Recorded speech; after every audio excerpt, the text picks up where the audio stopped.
Alright, it's me, I'm back again. Just want to draw your attention to a new album by Dijon called Baby. In a year that has given us a few new fatherhood albums, we've got Dijon's take on the subject with Baby. I missed his first album in 2021, but I retrospectively checked it out last year after I fell in love with the Mk.gee album, as Mk.gee was Dijon's original guitarist. So if you love Mk.gee or the 1975 or 80s music like Prince or even Bon Iver or the new Venturing album, blah blah blah, you will love this. What will probably end up being Matty Healy's favourite album of the year. Dijon did recently work with a famous pop singer though, which made me a bit nervous to check this out, but hey, he needs that fatherhood money. So this will definitely have more eyes on it because of that and because of the success of the Mk.gee album. Heck, that's why I'm even here today, but it's undeniable how amazing this thing is.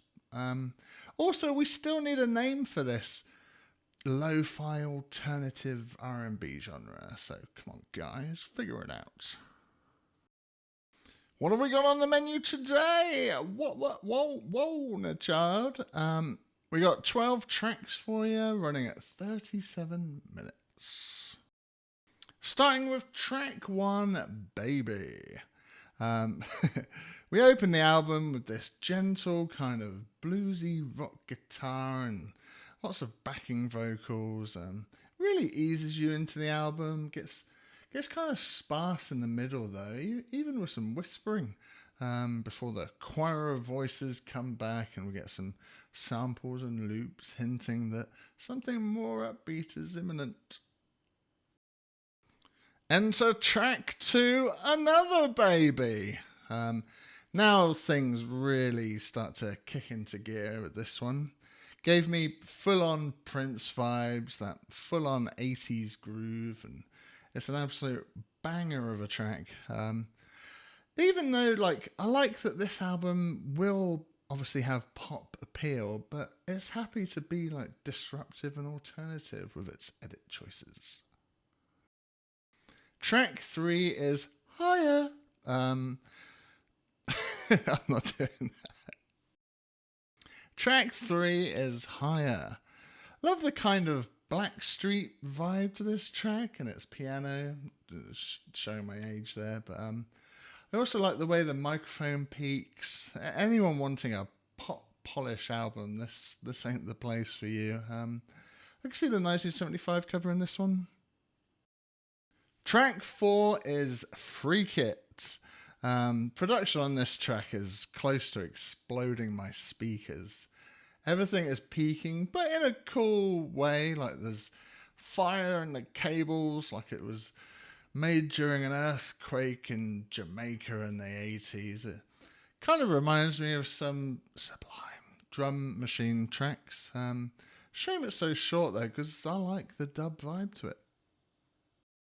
Track 5 is Yamaha. Other than Atari, you can't get a more 80s word. One of the longer tracks on the album, but again, an absolute banger full of 80s vaporwave vibes, synthwave. Perfect for cruising in the car, and I love his falsettos in between the distorted bass, and I'm just grooving every time I listen to it. I could see the chorus doing quite well in the clubs, and this is definitely one of the songs in the album that needs a music video. Get some purple smoke, some neon lights. Track 6 is Fire.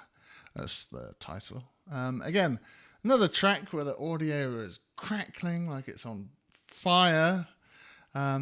Love the drums on this track. It's sort of drums you'd see Junior Boys doing, actually.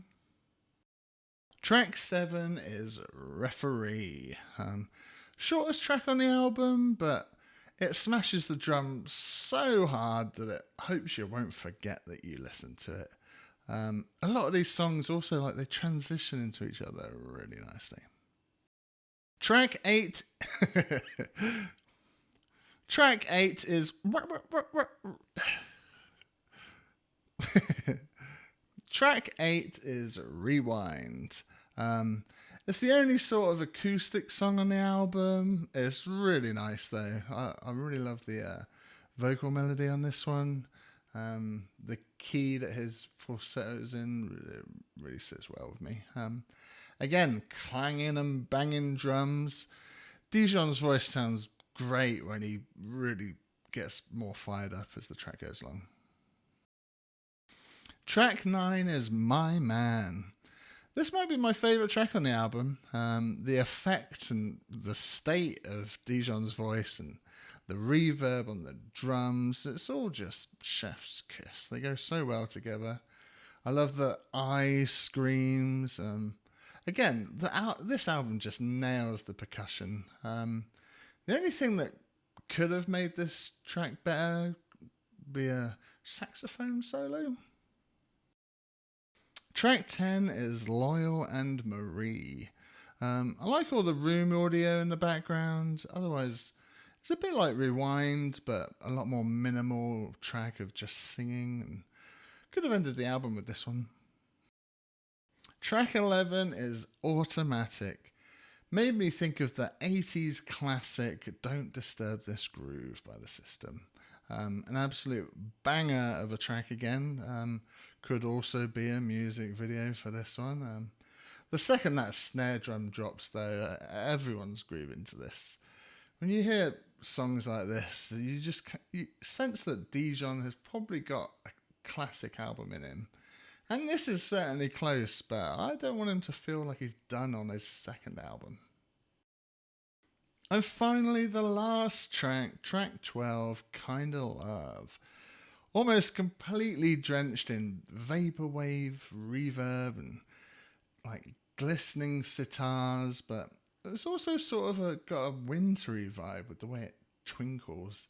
The vocals, when we think of this crazy 90s reggae song, but I won't mention it, but basically to say that there's a lot of, there's a real cocktail of genres on this album, ingredients that most wouldn't think to stick together, but they all together really do complement each other to create the perfect pie. And that's why it's my album of the week. And that's it. Check it out. It's amazing. I've had it on loop all day. It's perfect for this hazy, super hot time of year. And because we've had a red weather warning, I wanted to keep this a bit shorter. So yeah, see you next week. Sorry to anyone else releasing an album next week, because I'll definitely be talking about the new Deftones album. I'd be very shocked if I wasn't. A peace.